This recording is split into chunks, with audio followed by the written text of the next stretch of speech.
Hi guys, in today's video I'm going to take you through making lined paper. Now the more advanced of you out there might think this is boring, but bear with because there's more than one type of lined paper and I'm going to go through a few.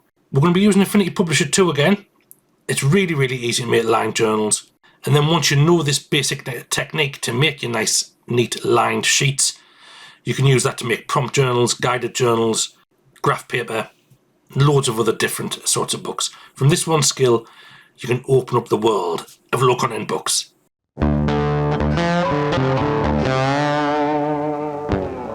Here we are in Affinity Publisher 2, and as you can see, 5x8 with bleed, that's the document we set up in the last video. It's a preset, click it, press create, and you've got your book there. What I'm going to do now is I'm going to work in master pages, so you get a little feel for that. I'll just add some pages so you can see what happens as we go on. I'm also just going to make a lined journal really quickly, just so you can see how easy it is to do in Affinity Publisher, and then I'll go over the steps I went through to make it. So start the timer.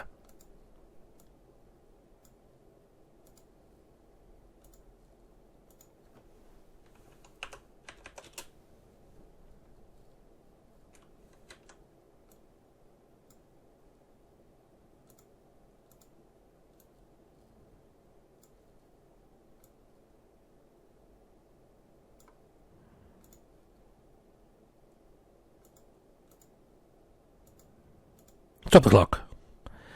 And that's your lined journal. Or it's one style of lined journal. There are others. So that was really simple. I'll just copy it across to the other page. So you see, from the master pages, whatever's been put in the master pages will copy across the rest of the pages that have master A assigned. Now master A is automatically applied to the pages, but you can change that by right clicking and go to apply masters. You can pick your masters here, you can turn them off. If you want to, if we go to none, then that just gives you blank pages. And when we add more pages, first of all I'll just copy this line section onto the other page so it repeats throughout. So to do that, I'm going to select it, I'm going to hold down shift and control, click, and drag it across to where I want it. So in this instance that the movement I've just done, the shift drags an item in a straight line, either left and right, up and down, or on the diagonal. The control, if you hold down control by itself and click drag something, it just copies it. See there, copies it, puts it where it likes. Hold down shift, control and drag, you get the best of both worlds. And there are other ways to copy and paste things, but I like to do that because you have fine movement control. And you can see now both pages have lines on them. Now to add more pages and finish the book, we right click in the pages panel, add pages, and here we can apply any master we want when I have none or master A. If I had masters B, C and D, they would appear in this list as well. We're just going to go with master A. The amount of pages you want, I'm going to go for a 100 page book, so I'll add another 97 pages. You can insert the new pages before or after this page here, number 3. Now because all of our pages are the same, it doesn't matter where we put it, but if you're making more complex books, this allows you to control exactly where these new pages are being inserted. The spread wrapping is a new feature. It's just been updated to 2.6 at the minute, so this is all new, but we're just going to keep it on flow pages for now. Press OK, and that's the book made, a 100 page book, all with identical lined pages. And that is, in essence, how you make a lined journal. But there's a lot of nuance around lined journals. There's loads of different types, loads of different styles. They're all made in the same way by using the table tool, but there are differences. For example, this one here, the lines do not go to the end of the page. This is a book not utilising the bleed, So everything has got to be within the safe space in the middle of the page. If you do that, I'll turn the guides off so you can see what the page would look like properly. And for that we'll go to View, Preview mode. So that's what your page will look like. You'll have lines in the middle and a white border all the way around. It's a very popular style, and you can see it in a real life book here. This one's very popular here. It's sold a load, makes a load of money, and this is a one where the lines do not go at the edge of the page, so there's a white border all the way around. The other style of book is this one here. Again, it's got a lot of sales. This has the lines going all the way across the page, so there's no white down either side. Both styles are valid, and you make them both the same way. Now don't worry, I am going to show you how to make this book in a second. But if we want to make the second style of book, I'll just turn the guides back on by going to View, Guides. To make the second style of book, we need to make sure that the table stretches out beyond the bleed. Now technically, because I'm going across the page anyway, I could just delete the second page and drag this all the way along.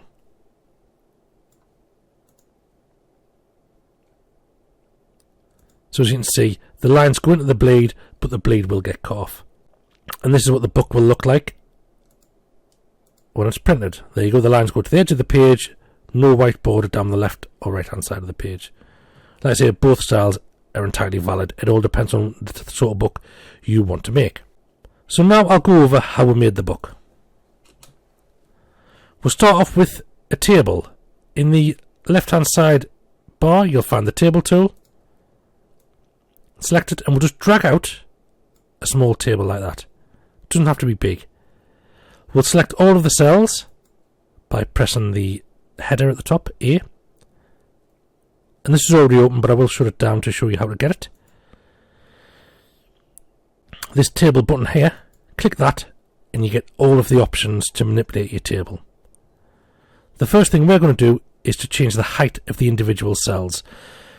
The cell height is what dictates the distance between the lines, and that's important. There are a few different styles of paper that have different line requirements.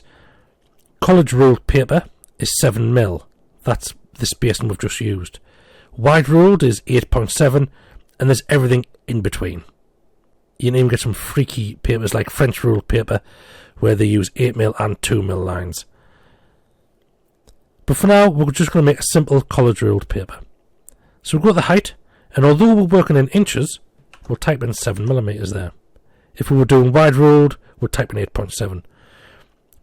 We'll put millimeters at the end, and Affinity converts it to inches, which is very handy. No conversions for us, it does it automatically.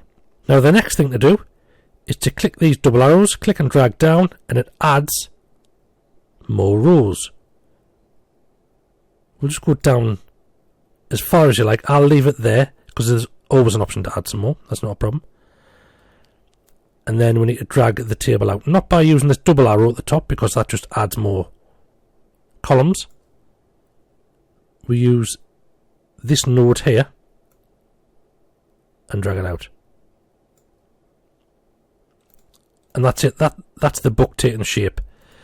I'll just turn the guides back on so we can see. Make sure I'm in the margins. Again, drag it about till I'm happy. I might add another line down there. So look, everything is safely within the boundaries of the page. The next thing we want to do is to remove these side lines because they've got no place on a lined journal. These vertical lines to the left and right of the table. So we'll select all of them again. And if you look here on the stroke and fill section, the border shows you every variation of border that you can choose to manipulate all at once. Now, can you guess which one we want? Outside vertical. You can choose any of them, but we want the outside vertical at this point. So I'll click that, and you can see it's highlighted them in the table tool. We'll click the colour, and we'll turn the colour off. So that is your lined page now. Very simple, very easy. And if we wanted it to be the sort of book where there was a white border on the outside, we'll just select it, Shift Control, and drag across like we did previously. And as you can see, that copies through the rest of the book. Or, if we wanted to go across the entirety of the page, we'll just drag it out across the bleed. And that's it. Really simple, really easy. And I'll just quickly change the line depth to 8.7 for wide ruled, just to show you that. So again, we'll select all of the cells, we'll open up the table window, and we'll go to the height of the cell, and we'll change that to 8.7 millimeters. There you go, a wider book altogether. Obviously, because the cells are bigger, it comes off the bottom of the page. The cell number doesn't change, it's just the size of them does. So we'll just drag it back in. There we go. And that's your wide ruled book done. So that's your two basic books with the two most common line spacings, 7mm and 8.7mm. You'll notice in the book where the line went to the end, this one here, that there was also a margin there. We can do that very easily as well. So to make the book with the margin, it's just as easy. We're going to start off again by dragging out a small table. This time I'll put 2 columns in it. And we'll select all the cells and we'll change the height back to 7mm.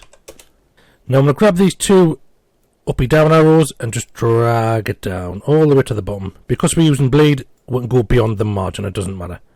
We also need to position the table in the top left upper corner of the page. So we'll just grab that and pull it up and fill in the space at the bottom. Now we're going to remove the vertical lines from the outside, so this line and this line. We're also going to have to remove some of the horizontal lines because, as you can see, on normal books there's quite a large gap between the top of the page and the first line for a header like this here. Quite a large gap. So, but because we want the margin to extend to the top of the page, you've got to put your table in the top left corner. So we need to remove a couple more lines. Again, it's really easy. I'll start off just by removing the vertical lines at first. So again, select all the cells, outside vertical, and to remove these lines, we'll select the cells that we want to affect. I think the top 2 will be fine. And then we'll click all horizontal. Now that only means all horizontal within the selection. So it's only going to affect the 2 lines we've got there. So we'll remove the top line, the middle line, and the bottom line. There we go. The next step is to pull the table out so it goes to the end of the page like that. And again, just to check where we're at, that's what we have at the minute. We now need this area here, column A, is going to be the margin. Now there are some calls when books do have margins in the middle, but we're going to shift the margin line over to the left hand side. Now the standard is normally 1.25 inches, but you can have it whatever you want really. Especially in a small book, if we made it 1.25 inches, the width of the page is only 5 inches, it's a quarter of the page. So you make what you want. To change it, we just select column A, all of the cells. Ignore that V, that's when I try to turn the move tool on. Select all the cells, go to cell width this time in the table window, and we'll put 1.25 on to show you. There you go. It's not too bad, I think it's a little bit too far into the page, but it looks fine. We'll put it down to 1 inch. I'll just turn the guides off so we can see that properly.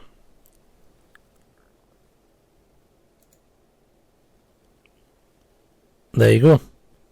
That is your page with a margin. Just shift control to copy it onto the other side. Again, I'll just get rid of those V's.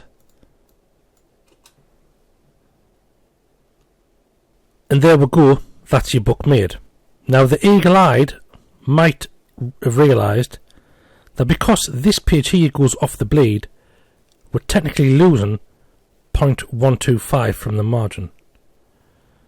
So this margin here, this area here, is 1.25 of an inch shorter than this area here. Now you can change that, of course, by adding it to this margin.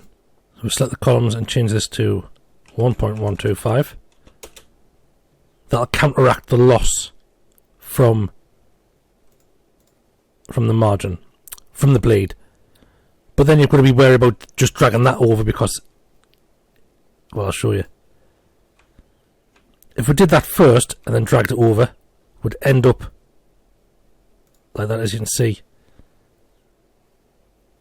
You'd end up with a discrepancy still. So copy it over and then make the adjustment. Other things you can do with the table window is change the thickness of the line by selecting all internal horizontal and moving the slider up. You can make the lines as thick or as thin as you want. You can also turn it into a dotted line if you'd like.